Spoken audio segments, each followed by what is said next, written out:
नमस्कार, आदाब, सत श्री अकाल। दो टूक सीधी बात प्रोग्राम लेकर एक बार मैं फिर आपकी खिदमत में हाजिर हूँ। जैसा कि आप जानते हैं, मैं हर बार आप लोगों को किसी एक महान शख्सियत से रूबरू करवाता हूँ। आज हमारे साथ बेहद ही ख़ास मेहमान शाहिद जावेद जी हैं, जो एक मूर्तिकार हैं। नमस्कार शाहिद जावेद जी। नमस्कार। सबसे पहले आप बताइए कि आपका जन्म कहाँ हुआ और जब आपने शुरुआत की कला की, तो उस वक्त बचपन की कुछ ज़्यादा हम ताज़ा करेंगे कि बचपन में आपने कहाँ से शुरुआत की अपने आर्ट सफ़र की। मेरा जन्म 1960 में मटिया महल जामा मस्जिद के पास वहाँ हुआ। सन 68 में मेरे फादर जो है जामिया की वजह से, पढ़ाई की वजह से, वो यहाँ ज़मीन वहाँ बेच के मकान यहाँ बना लिया था बटला हाउस में, और वहाँ रिहाइश शुरू हो गई थी मेरी। और शुरू से ही जो है आर्ट का जो है मुझे काफ़ी शौक़ था। मेरी बड़ी सिस्टर ने डिप्लोमा किया था फाइन आर्ट से, सारा काम मैं ही करके दिया करता था उनको, क्योंकि उनकी आर्ट इतनी अच्छी नहीं थी। तो उसके बाद जो है प्रोफेशनल कोर्स BFA जामिया में जब शुरू हुआ तो फादर ने न्यूज़पेपर में पढ़ा, और मेरा शौक़ देखते हुए उन्होंने मुझसे कहा कि यहाँ तुम्हारा एक प्रोफेशनल कोर्स शुरू हो रहा है जामिया में BFA, और तुम अप्लाई करोगे। मैंने अप्लाई किया और मेरा एडमिशन जो है वहाँ हो गया। मैंने सबसे पहले जो एडमिशन लिया था उस टाइम स्कल्पचर नहीं था जामिया में, बाद में जामिया में। हाँ, तो फाउंडेशन में जो है सारी क्लासेस होती थी, स्कल्पचर की भी होती थी। तो स्कल्पचर मेरा इतना अच्छा हुआ था कि मेरे जो टीचर्स थे, रामाचंद्रन नायर, गुफरान किदवाई और ये सब जो है, उन्होंने सबने कहा कि 3D सेंस कुछ लोगों में ज़्यादा होता है, और तुम्हारा जो 3D सेंस है वो बहुत ज़्यादा अच्छा है। और अगर तुम जो है ना, सब कुछ कॉमन होता है, चाहे अप्लाइड आर्ट हो, पोस्टर हो, कोई और कुछ भी ऐसा एडवर्टाइजमेंट का कुछ हो, या फिर आपका जो है इलस्ट्रेशन हो। आपने मूर्ति कला में BFA किया और मास्टर डिग्री भी आपने। हाँ, तो मैं बताता हूँ कि मैंने जो है BFA जो है मैंने लिया था एडमिशन अप्लाइड आर्ट में, लेकिन फाउंडेशन के बाद क्योंकि स्कल्पचर इतना अच्छा हुआ था तो मुझे जो है फिर BFA स्कल्पचर खोला हुआ मेरे जो सारे स्टाफ ने डिपार्टमेंट, और सेकेंड ईयर से मैं स्कल्पचर में ही मेरा एडमिशन हो गया, और मैं अकेला स्टूडेंट। पहला बैच था आपका? पहला बैच था। उसके बाद जो है मेरे साथ एक सुषमा भारद्वाज जो है वो BA ऑनर्स करके गई थी, तो सेकंड ईयर में उसके साथ मुझे तो दो एडमिशन हो गए थे। और फिर उसके बाद जो है जो मेरा फर्स्ट ईयर का जो स्कल्पचर का काम था, फर्स्ट ईयर के स्कल्पचर पर ही मुझे all India fine arts and craft का अवार्ड मिल गया, है ना। कितना अच्छा हुआ था वो। और केशव मलिक जी थे उसमें, और उन्होंने काफ़ी अच्छा राइटअप भी लिखा था मेरे बारे में, और उन्होंने जो है अवार्ड भी दिया था मुझे। तो उसके बाद जो है फिर MFA था नहीं उसके पहले स्कल्पचर में, और मैं जब निकला हूँ तो मैं अकेला स्टूडेंट था MFA में जामिया के अंदर, और MFA खुल गया था स्कल्पचर में। तो उसके बाद जो है मैंने मेहनत से काम किया, कास्टिंग, मेटल कास्टिंग, टेराकोटा मैंने लाइफ साइज़ वहीं पे किया, जो मेरा MFA प्रीवियस का काम था। और जितनी भी टेक्निक थी आपने कॉलेज टाइम में वो सारी सीखी? सारी टेक्निक सीखी मैंने जो है POP, मोल्डिंग, कास्टिंग, और जो आपका प्लास्टर में, फाइबर ग्लास में, वुड में, स्टोन में, सब मीडियम बीटिंग शीट के अंदर बीट करके भी मैंने जो है पोर्ट्रेट वगैरह किए। तो सर एक चीज़ और बताइए कि आपका जो कला का विषय था, आपका जो सब्जेक्ट मैटर था, आप किस मीडियम में काम ज़्यादा करते थे और क्या था वो विषय आपका? देखिए, पहले स्टार्टिंग में तो BFA में तो मैंने सारा काम किया हर मीडियम और टेक्निक और मेटल कास्टिंग, एकेडमिक स्किल आपने बिल्कुल डेवलप की। उसमें जो है एकेडमिक में सब कुछ पोर्ट्रेट लाए, सब करना पड़ता है, और सब कुछ था उसमें, वुड कार्विंग, स्टोन कार्विंग। तो उसके अंदर वो तो हुआ ही। और क्योंकि पैसा जो है इतना ज़्यादा नहीं था, है ना, मैं एक बहुत मीडियम फैमिली से था। फादर मेरे गवर्नमेंट सर्वेंट ही थे, है ना, तो बहुत ज़्यादा जो है खर्च नहीं कर सकते थे। तो मैं जो है काम भी करता था, है ना। जैसे कभी रात में जो है कुछ काम किया, जैसे बिजली का काम कर लिया या कुछ कर लिया। स्कल्पटर को बहुत मेहनत हाँ, करनी पड़ती हाँ, है, रात को भी काम करता पड़ता है, हाँ, दिन में भी काम करना तो पड़ता है। वो है। अच्छा, फिर उसके अलावा जो है बस ये था कि कुछ बनना है, इसलिए मैं रात में भी पूरी रात काम करता था। हाँ जी, स्कल्पचर। स्कल्पचर के अंदर, और बहुत मेहनत से काम किया। अच्छा सर, आपके जो काम थे उनका विषय क्या था? आप किस सब्जेक्ट को लेकर काम करते थे और किस टाइप का आप काम करते हैं, उसके बारे में थोड़ा सा। जो मेरा शुरू का काम है सारा सोशल कमेंट्स है, उसके अंदर जो हाँ। है ना। और आप असेंबल करते हैं, बीच में मेटल लगाते थे, असेंबल स्टोन भी करते किया, थे। लेकिन वो ज़्यादातर सब सोशल कमेंट्स ही किए मैंने उसके अंदर। और मानुषी लेकर काफ़ी काम किया मैंने, जो है नासूर के ऊपर सीरीज जो मुझे नेशनल अवार्ड मिला है वो नासूर में मिला है, और मेरा MFA प्रीवियस का काम था, और वो लाइफ साइज टेराकोटा था मेरा। तो वो है। उसके बाद जो है फिर पैसा आया, तो मैंने फाइनल ईयर में कास्टिंग की, लाइफ साइज कास्टिंग की वहीं पे।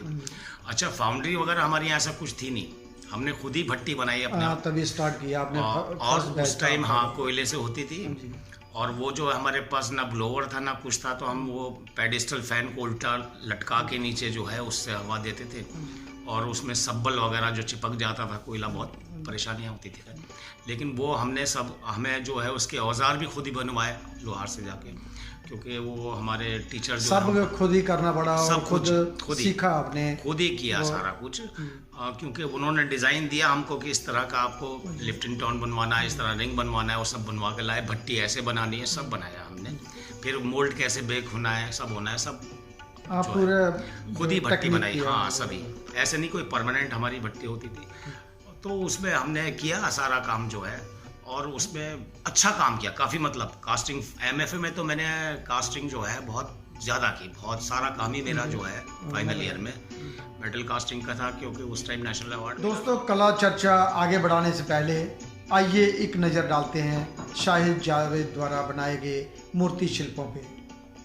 आइए एक नज़र डालते हैं इनके कार्य पर। प्रख्यात मूर्तिकार शाहिद जावेद जी का जन्म दिल्ली में हुआ, और दिल्ली में ही जामिया मिलिया इस्लामिया से उन्होंने मास्टर डिग्री अपनी मूर्ति कला में पास करने के बाद उसी में आज प्रोफेसर के पद पे नियुक्त हैं। शाहिद जावेद जी ने कई नेशनल इंटरनेशनल अवार्ड अपने नाम किए, और कई नेशनल इंटरनेशनल स्टेट एग्जीबिशनों में भाग लिया। शाहिद जावेद साहब जी, अब तक आपने कौन कौन सी उपलब्धियां हासिल की, जैसे स्कॉलरशिप, फेलोशिप, अवार्ड, और कहां कहां आपके कार्य लगे हुए हैं सरकारी व गैर सरकारी संस्थाओं में? कुछ उसके बारे में संक्षेप में बताइए। मुझे 5-6 अवार्ड तकरीबन मिले हुए हैं, जिसमें से एक नेशनल अवार्ड भी है, 2 all India fine arts and craft society के अवार्ड हैं, साहित्य कला परिषद के 2 अवार्ड हैं, और इसके अलावा जो है मेरा collection national gallery of modern art, Lalit कला एकेडमी, साहित्य कला एकेडमी, तो इन सब में मौजूद है। इसके अलावा जो है IFEX की इंटरनेशनल एग्जीबिशन में कर चुका हूँ बहुत पहले ही, और ललित कला की जो है इंटरनेशनल एग्जीबिशन ट्रिनाले जो है, हाँ 2 बार कर चुका हूँ। इसके अलावा जो है मैंने जो है वर्कशॉप जो गढ़ी के अंदर ललित कला एकेडमी में इंटरनेशनल वर्कशॉप हुई थी, जिसमें जो है UK और जर्मन के कुछ आर्टिस्ट, जंग स्कल्पचर, ट्रिनाले का एक वर्कशॉप था। हाँ, ट्रिनाले के टाइम में ही था। और सर, आपको जो नेशनल अवार्ड भी था वो सुना है कॉलेज में पढ़ते पढ़ते मिला? मैं उस टाइम जो है फाइनल ईयर में था 87 में, तो 86 का काम था वो मेरा जो है, जो प्रीवियस में मैंने MFA में किया था, लाइफ साइज टेराकोटा। तो टेराकोटा में इसलिए था क्योंकि मेरे पास पैसा ज़्यादा होता नहीं था पढ़ते टाइम, तो उसके बाद पैसा आया तो मैंने ज़्यादातर फिर मेटल में ही काम किया। उसके बाद मैंने गढ़ी के अंदर जब मैं आया हूँ, तो यहाँ पे तो स्टोन मिल जाता था बहुत आसानी से, क्योंकि ये वहाँ से लेकर नो लॉस नो प्रॉफिट में हमको यहाँ सप्लाई करते थे। तो हमने यहाँ बड़े बड़े स्टोन किए, और पहला ही जो है स्टोन मैंने काफ़ी बड़ा किया। तो शंकु चौधरी ने पूछा भी मुझसे कि तुमने पहले किया है? मैंने कहा नहीं, छोटा मोटा किया है सब कुछ। कह रहे तुमने बहुत बड़ा स्टोन ले लिया है ना। मैंने ज़्यादातर सैंड स्टोन ही काटे थे कॉलेज में, क्योंकि उस टाइम मार्बल मिलना बहुत मुश्किल होता था। लेकिन गढ़ी में आकर के मार्बल जो है इजीली हमको मिल जाता था। तो मार्बल में मैंने बहुत काम किया यहाँ गढ़ी के अंदर, और उसके अंदर से मेरे तो कई मार्बल तो आपका नेशनल गैलरी में आप है, काफ़ी कलेक्शन में भी गए और गढ़ी में है और वो कलेक्शन में है। और उसमें उसके अलावा जो है जो मैंने कैंप किए काफ़ी जो है वो भी स्टोन कार्विंग के ज़्यादा थे। जैसे एक तुम्हारे साथ ही किया था मैंने नागालैंड के नागालैंड में अंदर, किया आपने, बड़ा काफ़ी स्टोन था। मेरे साथ किए। हाँ, सत्यकला का कैंप साहित्य किया कला का आपने, भी किया, चंडीगढ़ में किया आपने। चंडीगढ़ में भी मेरे स्टोन और वुड दोनों है वहाँ की जो इसमें कलाग्राम में।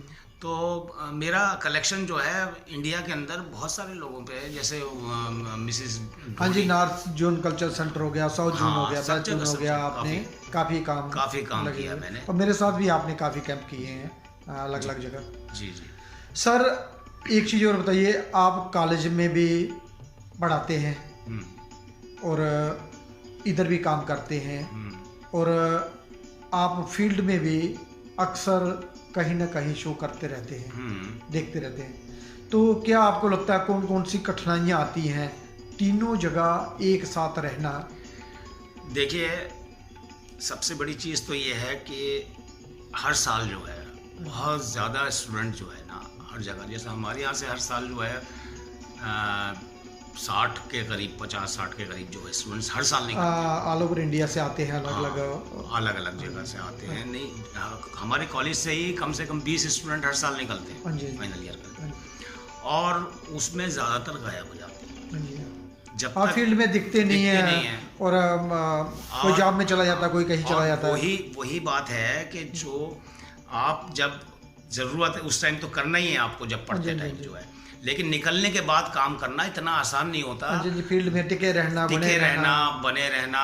फिर यह है कि बहुत सारी दिक्कत होती हैं, आदमी अपनी फैमिली से जुड़ जाता है, शादी हो जाती है, बच्चे हो जाते हैं, उनकी ज़रूरतें होती हैं, तो उसमें जो है आप ये पैसा जो है, ऐसा तो है नहीं कि हमारी फाइन आर्ट फील्ड के अंदर एकदम बिक जाए, भी बहुत जाता है, बहुत ज़्यादा लगता है स्कल्पचर में, टाइम भी लगता है, पैसा भी लगता है, और वो एकदम निकल जाएगा ऐसा भी कुछ नहीं होता। तो वो इसलिए जो है उसमें टिके रहना बहुत मुश्किल होता है, फिर टाइम भी देना होता है। अब वहाँ कॉलेज में भी टाइम देना है, फिर यहाँ भी देना है, दोनों जगह, और उसको बैलेंस करके चलना जो है। आप रेगुलर काम करते हैं, मैं हमेशा देखता हूँ आप स्टूडियो में तो जरूर आते हैं, चाहे कुछ भी हो। कई बार मैंने देखा छुट्टी वाले दिन पूरा दिन आप रहते हैं, और नहीं तो आप 1-2 बार बीच बीच में भी चक्कर लगाते हैं। और कई सारे आपके स्टूडेंट हैं जो अभी फील्ड में काम कर रहे हैं। बिल्कुल। तो वो मेरे जो स्टूडेंट हैं, तो वो स्टूडेंट यही है, मैं जो काम करता हूँ तो उससे उनको एक तरह से उनको जो है सीखने को बहुत कुछ मिलता है, और उनका जो है वो बढ़ता है हौसला थोड़ा सा, है ना, कि हमें भी काम करना चाहिए। और फिर इसीलिए जो है उससे बहुत फ़र्क पड़ता है। जो एक टीचर का जो है अगर फील्ड में भी काम कर रहा है साथ में, तो उसको स्टूडेंट भी लाइक करते हैं, और टीचर को खैर करना ही चाहिए, क्योंकि जब आपको जो है जब बच्चों से कराना होता है तो आप खुद भी प्रैक्टिस में रहने चाहिए। तो सर एक चीज़ बताइए, आप काफ़ी अरसे से ललित कला का साथ जुड़े हुए हैं और इधर काम भी करते हैं, रीजनल सेंटर ललित कला अकेडमी में आपका स्टूडियो भी है। तो पहले का माहौल और अब के माहौल में क्या अंतर है आपको? अरे पहले बहुत अच्छा माहौल था। कृष्ण खन्ना, हिम्मत शाह, नरीन नाथ, आपका जो है GR संतोष, इधर मतलब कुलकर्णी, KS कुलकर्णी, और कौन बहुत बड़े दिग्गज, बड़े जो है दीक्षित, और ये सब जो, और शंकु चौधरी, ये सब थे। और इनको जो है इनसे हमें काफ़ी सपोर्ट मिलता था। प्राउड फील होता है कि कलाकारों के साथ काम और हम उनके साथ काम भी करते थे, है ना। तो हमको जो है बहुत कुछ सीखने को मिलता था, है ना। अब जैसे कोई बड़ा स्कल्पचर जैसे कर रहे हैं हम, किसी सीनियर आर्टिस्ट को मिला और हम जाके काम किया, जैसे लतिका को मिला था नेहरू का, तो नेहरू के अंदर जो है काम किया हमने, पहले जो बहुत अच्छा लगा, उसमें भी सब मिलके करते थे। उसमें ये भी हुआ कि मतलब वो पैसा देती थी, लेकिन हम कभी पैसों के लिए नहीं जाते। लतिका ने पूछा बहुत सारे स्टूडेंट्स के सामने कि जावेद तुम्हें ये तो नहीं लगता तुम्हें पैसे कम मिले हैं? मैंने कहा नहीं, मैंने पैसे के लिए काम नहीं किया, मैंने तो अपने जो एक्सपीरियंस मुझे मिला है वो मैं पैसा दे के भी नहीं हासिल कर सकता, है ना। इतना बड़ा स्कल्पचर करना जो है, किस तरह से आर्मीचर खड़ा होता है, किस तरह से जो उसमें काम किया जाता है, कैसे उसकी पाड़ बांधी जाती है, कैसे क्या होता है, तो वो सारा एक्सपीरियंस जो है वो मैं पैसा भी दूंगा तो नहीं मिलेगा। और वो इसीलिए जो है मैं मतलब जो है उनके साथ काम करने में मुझे प्राउड होता था, जैसे सीनियर आर्टिस्ट होते थे काफ़ी जो है। अभी क्या कमी खलती है कि पहले का तालमेल और अब का उतना ज़्यादा नहीं बन पा रहा? कलाकार जो नए आ रहे हैं वो अपनी ऐंठ में रहते हैं और सीनियर कलाकार अपनी एक उसमें धुन में रहते हैं। तो क्या लगता है आपको, इनको सबको इकट्ठा करने के लिए देखिए क्या करना चाहिए? देखिए अब ऐसा हो गया है, जो गुरु चेले का रिश्ता जो था, जो परंपरा थी, जो वो आज- परंपरा थी, हाँ जी। उसके अंदर जो माँ बाप जाकर कह देते थे कि भाई आपका जो है हड्डियां हमें दे देना, मांस वास जो है, मतलब वो पीटते थे, मारते थे, कुछ कुछ पेरेंट्स हाथ कोई नहीं ऑब्जेक्शन लगा नहीं होती सकते। थी। अभी जो आजकल की जनरेशन है हाँ वो जी। जनरेशन उस तरह की नहीं है, जो रिस्पेक्ट वो पहले जो है हाँ जी। है ना किया होती करते है। थे। और वो स्कूलों में भी है, हमारे तो स्कूल के टीचर भी हमारी पिटाई कर स्कूलिंग देते थे। ही उसी हाँ, तरह से जब होगा वो तो स्कूलों में हाँ, टीचर हाथ नहीं लगा सकता, कुछ नहीं कर सकता, मतलब बहुत सारी चीजें हैं हाँ सब जी, कुछ। बहुत सारी अब चीजें वो सब समय के साथ। प्रोफेशनल हो गया है मामला जो है ना, कि वो पैसे से जब पहले पढ़ाई में ज़्यादा खर्चा नहीं था, तो पढ़ाई में भी अच्छा खासा खर्चा होता है, तो उसके अंदर जो है जब पैसा खर्च कर रहे हैं माँ बाप कर रहे हैं, तो वो उस तरह से जो है वो एक बिजनेस जैसा हो नहीं, गया। आज भी जो पहले business नहीं था। पुराने हाँ, जो पुराने हैं। लड़के हैं वो आज भी आपके जैसे हम हैं, बिल्कुल, हमारा बिल्कुल। बैच पूरा, बिल्कुल। वो आप लोगों को जितने भी सीनियर हैं सबकी रिस्पेक्ट करते हैं। नहीं, वो और ये माहौल बनाना पड़ेगा, और ये बहुत सारी एक्टिविटियां कम हो रही हैं, तो उसका कारण भी हो सकता है। ये है कमर्शलाइज जो हो गया ना, जो पढ़ाई जो है, जब लोग पैसा खर्च करने लग जाते हैं ज़्यादा। पहले फ्री में पढ़ाई होती थी जैसे, अभी जो है वो तो उसमें उस तरह से एक थी उनके अंदर, जिनके अंदर एक लगन थी काम करने काम की, सीखने की। वही लोग आते रहे। हाँ जी। अब तो ये सोचते हैं कि हमें डिग्री चाहिए, पैसा दे के खर्च हो जाए, करेंगे और हो जाए, मिल जाएगी वो डिग्री। जॉब और करने उसमें के बहुत लिए सारे उसमें, हाँ बहुत सारे प्राइवेट कॉलेज खुल गए, उनकी तो फीस और लाखों में है, वो तो और ज़्यादा वहाँ पर जो है। हाँ जी।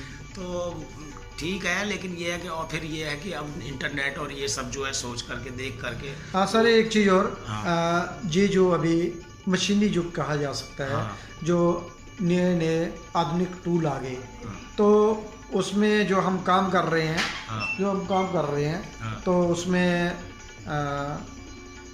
क्या दिक्कतें आ सकती हैं? जो मैनुअल काम होता था अभी सारा मशीन से होता है, तो आपको क्या लगता है ये बदलाव सही दिशा में ले जाएगा, देखिए। या हमें जो मैनुअल में जैसे हम करते थे देखिए एक वो बात ज़्यादा- सुनिए, हाँ जी। जो मेरे स्कल्पचर अगर आप देखेंगे शुरू के जैसे मॉडर्न आर्ट गैलरी में भी, तो वो हाथ से किया हुआ सब, हाँ जी, हाँ जी। हाँ, मैनुअल ज़्यादा काम और होता है। वो जो हाथ से किया हुआ है उसकी जो फॉर्म्स है, उसकी जो फीलिंग है, वो जो हाथ से मॉडलिंग है जो उसकी, मॉडलिंग है जो हाथ से आ जाती है, वो मशीन से कभी नहीं आ पाती। हाँ, पहले बहुत सारी चीज़ें सिखाई ना? जाती थी, लेकिन मिठाई, सिलाई। हाँ, लेकिन अब ये है कि आजकल के टाइम, आजकल का दौर है, इतना टाइम नहीं है लोगों के पास, इतना फास्ट है कि बिना मशीन के होना बहुत मुश्किल हो जाता है। जैसे आप बहुत बड़ा स्कल्पचर कर रहे हैं, हाथ से कब तक करते रहेंगे, है ना? तो वो जो है उसमें मशीन से भी काम होता है, पर जो सेटिस्फेक्शन आपका हाथ से मिलता है मशीन से नहीं मिलता। सर एक चीज़ और बताइए, जो हमारे दूर दराज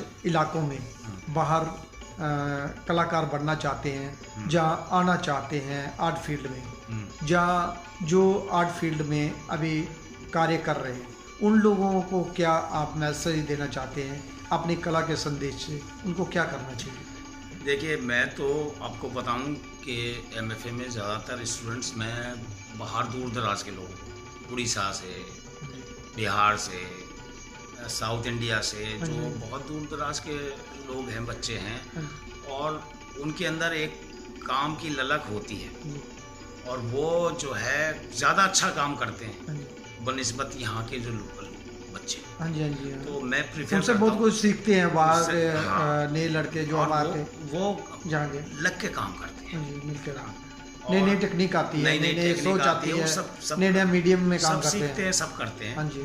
और वो नई टेक्निक, खैर हम बीएफए में तो इतना ग्राइंडर वगैरह नहीं चलने देते उनको, क्या हाथ से आना ज़रूरी है। जैसे आज के जो नए कलाकार हैं, उन वो रातों रात स्टार बनना चाहते हैं, तो इसमें क्या विचार है आपका?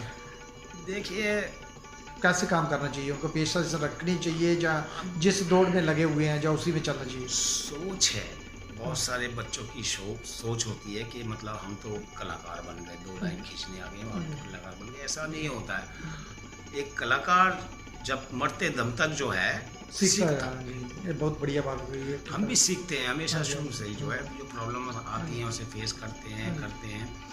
नई नई चीज़ें आ रही हैं, वो नई चीज़ें हम सीखते हैं सब जो है। हाँ जी, पहले हम कोयले से करते थे कास्टिंग, फिर डीजल से करनी शुरू की हमने मेटल कास्टिंग। अब जो है हम गैस से करवा रहे हैं बच्चों को, जो है ना। तो नई नई चीज़ें आ रही हैं, फिर समय के साथ बदलाव समय के होता साथ है। अब वो ब्लोअर और वो सब चेंज हो गया सारा कुछ, जो है ना। जो पहले हम कोयले में कोयला डाल के करते थे, सब्बल मारते थे, वो सब खत्म हो गया। बहुत इजी हो गया, और यहाँ तक इतना इजी हो गया कि कभी अगर मैं कॉलेज में नहीं हूँ, कहीं बाहर भी गया हुआ हूँ, तो बच्चे अब खुद कास्टिंग हाँ, कास्टिंग रुकती नहीं है, वो चल रुकती जाती नहीं पहले है। तो गुरु के पहले बिना बहुत नहीं ज़्यादा होते रिस्की था, हाँ। अब वो इतना रिस्की भी नहीं उसमें रह गया। एक्सीडेंट भी होते थे बहुत सारे। हाँ उसमें, और वो जो है टीचर का एकदम बिल्कुल जो है, अभी भी रहते हैं स्टाफ और, लेकिन ये है कि उनके अंडर में ही काम करना हो पड़ता है। जाता है। हाँ हो जाता है सब जो, हाँ। और सब ठीक है अब तो खैर। धन्यवाद सर, आप 2 टूक सीधी बात प्रोग्राम में हमारे स्टूडियो में विराजमान हैं, और आपसे बारे में हमने जाना और आपकी कला के बारे में जाना। धन्यवाद। धन्यवाद दोस्तों, अगली बार हम फिर मिलेंगे किसी नई हस्ती के साथ। तब तक देवीदास खत्री को दे इजाजत। वंदे मातरम, भारत माता की जय।